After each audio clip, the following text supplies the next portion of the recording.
Xal'Atath captured 3 old gods already. Her end goal is insane. I mean, captured 3 old gods. What's he talking about? I think her end goal is to bring about the ancient one, but Cthulhu is last. All right, let's see what this is all about.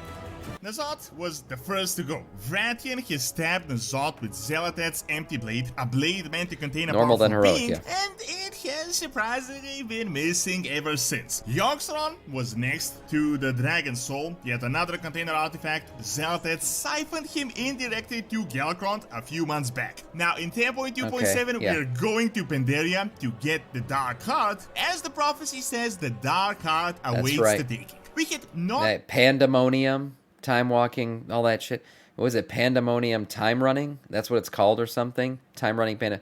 That's what the whole banner meant. We're going back to Pandaria, some kind of time shit, so she can get the heart. only just data That'll mine a make huge sense. time walking season in Pandaria in 10.2.7, Yeah, time running but pandemonium. most There it is. importantly, Y'Shaarj's heart was referred to Y'Shaarj's as the heart. Dark Heart in the past. This means that Xal'Atath now has 3 old gods in her hand. Cthulhu is right around the Sword of Sagittarius, which is a huge focal point of the next expansion. She is dealing with actual old god Bad and Kazakar, so literally, what is even going on? Is she planning to summon an ultimate old god, or to use the I think ancient so. powers to awaken Azeroth? What is even going on? While playing WoW on PC is great, you can also check in on your characters directly from your phone. With this video sponsor, Awesome, you can control your PC with your phone completely. Imagine running a free, Mythic as Plus it's and available somebody's for scuffing it Windows, up, and you're iOS, like, what are you and doing, man? Check out my link in the I'm just description, playing from my download phone. the PC version and the phone app, and just connect it. The free version itself is amazing, as you can control your desktop, free transfer version, files, wow. but the real deal is the game version. It has custom keyboards for various games other than just WoW, and you can enjoy AFK gaming at any time, anywhere. Play with WoW Game all the Sound. time. Make sure to use my code Doran to get 7 Use days code Doran. completely free, only for the first 200 What's people. up, Achilles? They also got a smart lock to turn off your PC at any time, as well as hot sales with up to 40% off on pro Oh, shit. game versions. Check out Awesome.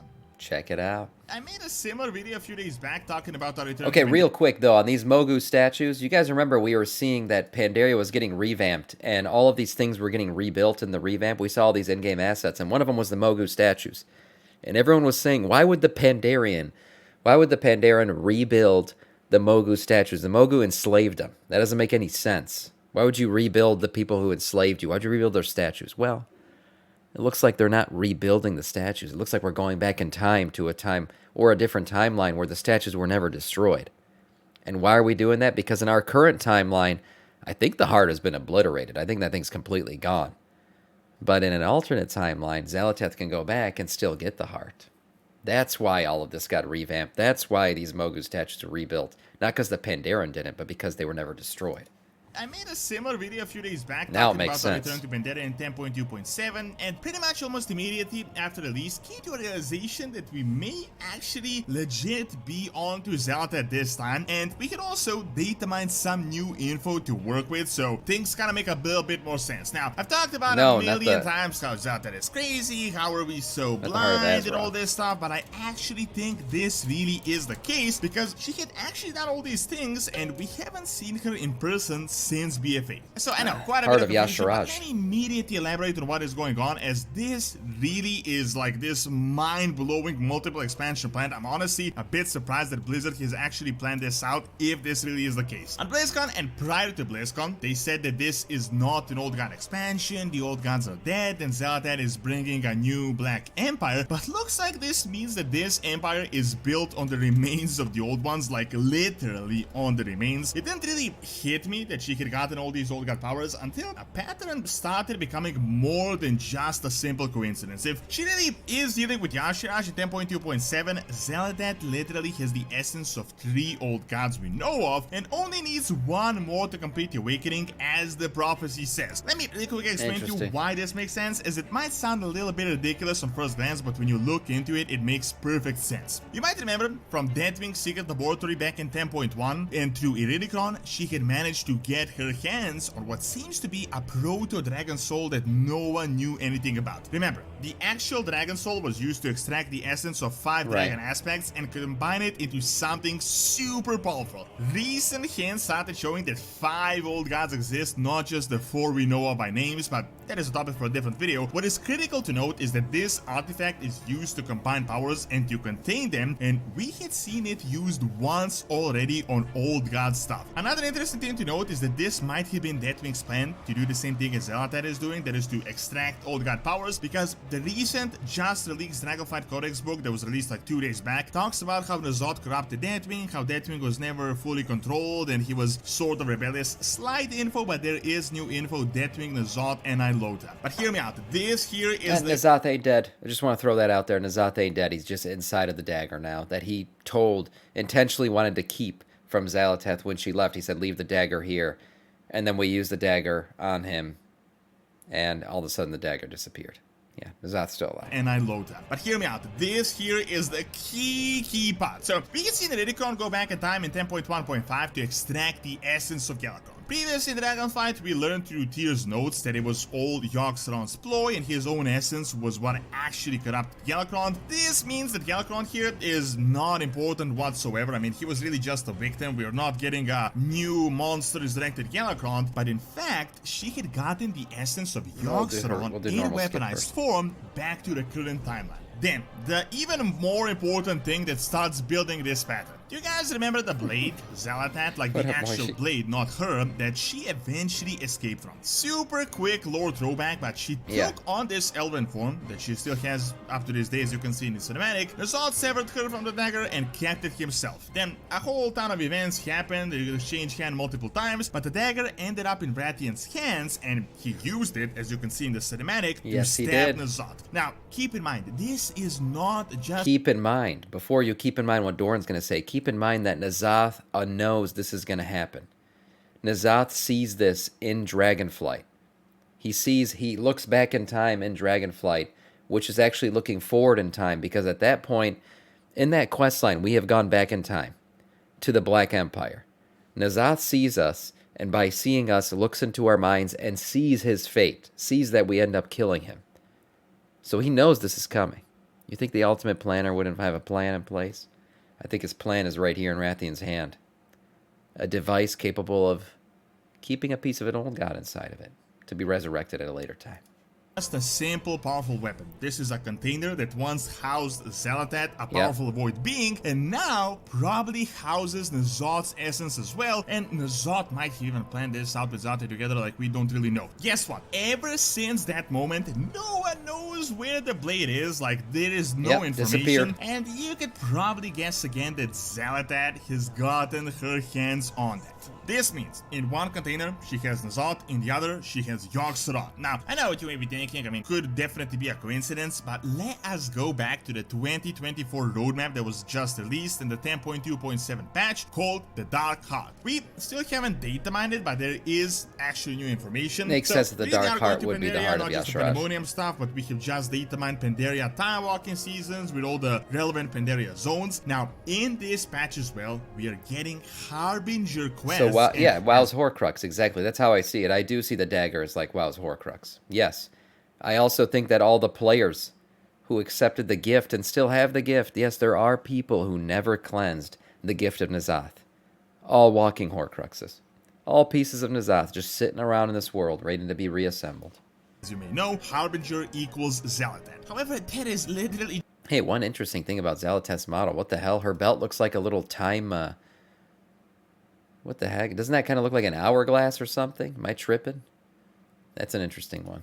Equals Xal'Atath. However, that is literally just the tip of the iceberg. So the patch itself is called the Dark Heart. Now, you might know that Pandaria is all about the remnants of Yashiraj Yisra, the Shah. It was pretty much the entire storyline of Mopinol. Did Telias and say the same thing? The scenario involving this old god heart back in Mists of Pandaria was called the Dark Heart of Pandaria. Now, Nothing is confirmed, of course, but I think it is a pretty safe bet to guess that this is what this Dark Heart is, especially as we are going to Pandaria. Why I think it is an even safer bet is because 2 months ago, we had gotten the book called Exploring Azeroth Pandaria, where we got a whole bunch of updated lore on the status of Pandaria, and most importantly, we were told that the Mantid have returned back to worshipping the old gods and specifically Y'Shaarj. Now, the crazy thing is, the Mantid are the cousins of the Nerubians, the exact same Nerubians that made the deal with Xal'Atath in the War Within. And guess what? The Mantid Old God territory is literally right next door to Nerubian territory of Khazlagar, as the island itself is right next to the western shore of Pandaria. However, stay with me as it gets even crazier. Remember the prophecy from Dragonflight called a Song of the Depths? Well,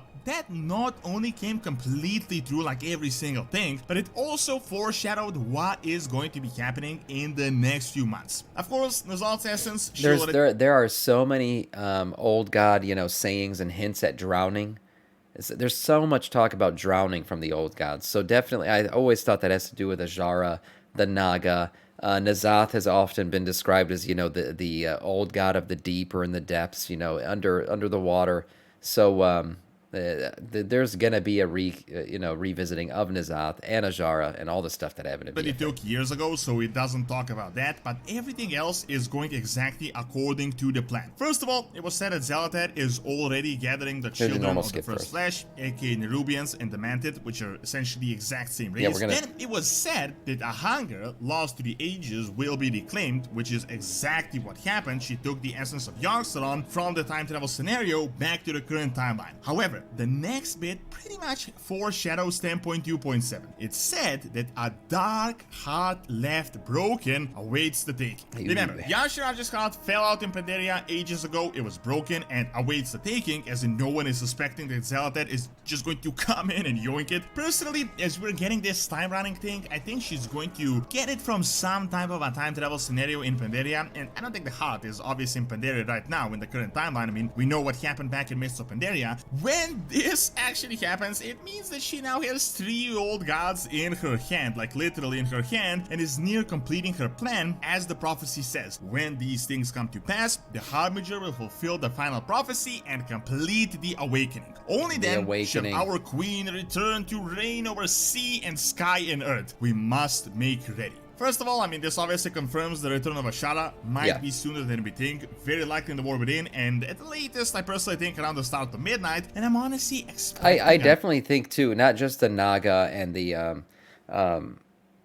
all the bug people. The Mantid specifically from Pandaria, right? Like we know that we know the Nerubians are playing a role in the next expansion, but the Mantid have to too. I mean, if you remember, there's old lines from the Claxi. I have them here. There's old lines that talk about that if, these are directly from the Claxi. If the old ones ever return, we Mantid will once again stand by their side.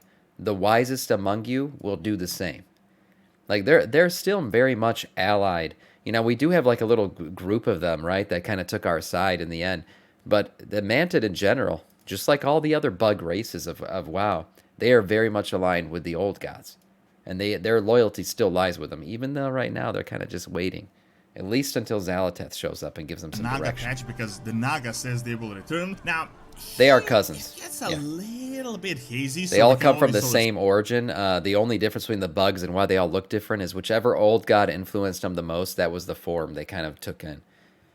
Speculate. So, the recent changed lore from Dragonflight essentially confirmed that 5 old gods do in fact exist, not just the 4 we know of by name, and it is possible that the 5th unknown one is chilling around in Khazlagar, and this might be the old god blood the Nerubians are currently dealing with. Remember, it was actually said on BlizzCon that the Nerubians are extracting old god blood, and as we know, they're working under Xal'Atath. If that is the 5th old god in Khazlagar, the only mystery one would be Khatun and what is going on with him. Now, what I find incredibly interesting is that Khatun is right around where Sargeras had stabbed Azeroth back at the end of Legion. There was an old theory in the past that he might be trying to get rid of Khatun, but I don't necessarily think that is the case. I mean, I don't think Khatun is really that big of a deal. Old gods, as we know, are kind of tied into the land, as in their entire organism is there, which is why we got old god blood inside the ground, inside the earth, as well as their heart that kind of spreads, so they're kind of living inside the planet. Could it be possible that Khatoon's blood somehow mixed with the Azerite we had been dealing with back in BFA, and maybe it was even absorbed by those artifacts that we were healing Azeroth with, or the Heart of Azeroth, like the necklace we dealt with? Of course, it is a little crazy to predict with zero information, but maybe that could be a way Xal'Atath gets the essence of Khatoon, which means now she would have all of them. The prophecy talking about the awakening likely signals the actual awakening of Azeroth and turning it to the side of the void, although there could obviously be more than just that. Obviously, these old god powers she took are not old gods in their full form. This is like I want to see the Black Empire better than we got to see it. I think the Black Empire would be such a cool thing to see in game. Old gods in their full form. This is like a tiny fraction, like their DNA, but I honestly think she really needs them to complete some sort of a ritual. In the past, it was said that the Black Empire almost completed the process and corrupted Azeroth, and then they were interrupted by the Titans. So kind of imagine it like this, like you're installing something and like Azeroth corruption progress bar got to like 97%, and then the Titans came in, it was interrupted for like hundreds of thousands of years. Then Xal'Atath comes in, gathers all the powers she has to complete the remaining 3% on the progress bar and to actually finish the awakening. Of course, this is all speculation, but it definitely seems highly likely that she not only has N'Zoth's powers, but also Yogg-Saron, soon Y'Shaarj, and she's dealing with old god blood in the war within through the Nerubians, and something is definitely going on in Silithus as well. Thank you for watching. Check out all the hints you missed from the World of Saga announcement by clicking on the screen, and check out my video on ancient Greek colonies in Spain by also clicking on the screen as well. See you next time. Yeah, interesting stuff. I mean, I definitely think she's got a plan. She's got a plan and she's putting it into motion, gathering all the god blood and everything else. I still think the Ancient One is the reason for it. What the hell is going on here? I still think the Ancient One is the reason for it all. She's gonna try to summon it. Whether the Ancient One is the fifth old god, whether the Ancient One is just like a bringer of destruction, who knows? But I definitely think the Ancient One is the reason for everything she's doing.